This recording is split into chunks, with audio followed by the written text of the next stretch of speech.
Hi friends, நம்மளோட விஜய் டிவியில் போயிட்டுருக்க மகாநதி சீரியல் இப்போ போயிட்டுருக்க ட்ராக் வந்து வீடை விற்கணும் அப்படின்ற மாதிரி போயிட்டுருக்கு. இன்னொரு பக்கம் பார்த்திங்கன்னா காவேரி விஜய் 2 பேருமே பேக் எடுத்துக்கிட்டு தாத்தாவோட வீட்டுக்கு வந்திருக்காங்க. விஜய் கிட்ட பேசுகிறாங்க, ஆனால் விஜய் வந்து பிடி கொடுத்து பேசலை. அப்புறம் எப்படி விஜயை கூட்டிகிட்டு காவேரி இங்கே வராங்க அப்படிங்கிற ஒரு பெரிய கேள்வி இருக்குது. இன்னொரு பக்கம் வந்து இங்கே வீடை விற்கிறதுக்காக பேசுகிறாங்க இல்லையா, அம்மாவை வந்து நல்லாவே இப்போ மண்டையை கழுவி விட்டுருக்காங்க. கங்காவும் யமுனாவும் சேர்ந்து வீடை விற்றுறணும் அப்படிங்கிற மாதிரி. வீடை விற்றுறணும் அப்படின்னு பேசினாலும் காவேரி வந்து ஒத்துக்கல அப்படிங்கிற ஒரு விஷயம் இருக்குது.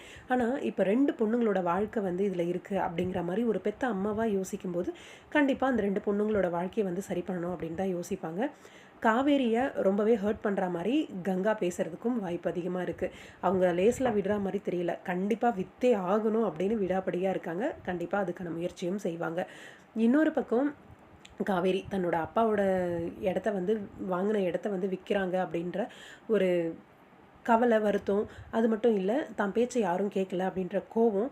எனக்கு தெரிஞ்சு வீட்டில் வந்து கோச்சிட்டு சண்டை போட்டு கிளம்பி வந்துடுவாங்களோ அப்படிங்கிற மாதிரி. ஏன்னா விஜயையும் வந்து அங்கேருந்து கூட்டிகிட்டு வர்றதுக்கு இது ஒரு வாய்ப்பாக அமையும் அப்படின்னு நினைக்கிறேன். தாத்தா வீட்டுக்கு கூட்டிகிட்டு, அதாவது நம்ம விஜய் காவேரியோட வீட்டுக்கு வந்து திரும்ப வர்றதுக்கு இது ஒரு வாய்ப்பாக அமையும்னு நினைக்கிறேன். இங்கே எப்படியும் அவங்க விற்க போகிறதுன்னு ஆயிடுச்சு. அது ஒரு காரணமாக சொல்லி விஜய் வந்து நான் சொல்கிறத கேட்கல, இனிமேல் நான் இந்த வீட்டில் இருக்க மாட்டேன் அப்படின்னு சொல்லி காவேரி கூட்டிகிட்டு வருவாங்களோ. விஜயும் வேறு வழியே இல்லாமல் பொண்டாட்டியோட தன்மானம் அப்படின்னும் போது அந்த இடத்துல கூட வருவார். இதில் இன்றைக்கி எபிசோடில் வேறு விஜயும் வேணான்னு சொல்கிறாரு. நம்ம சொத்துக்கு அவர் யாருமா சொல்கிறது அப்படின்ட்டு. இது இந்த டைலாக் நேற்றே எதிர்பார்த்தேன், ஆனால் இன்றைக்கி வந்துருச்சு. அப்கமிங் நிலத்தை விற்க போகிறது கண்டிப்பாக நடக்க போகுது அப்படின்னு நினைக்கிறேன். என்ன நடக்க போகுது அப்படின்னு வெயிட் பண்ணி பார்ப்போம். காவேரி கோவம் பார்க்கலாம்.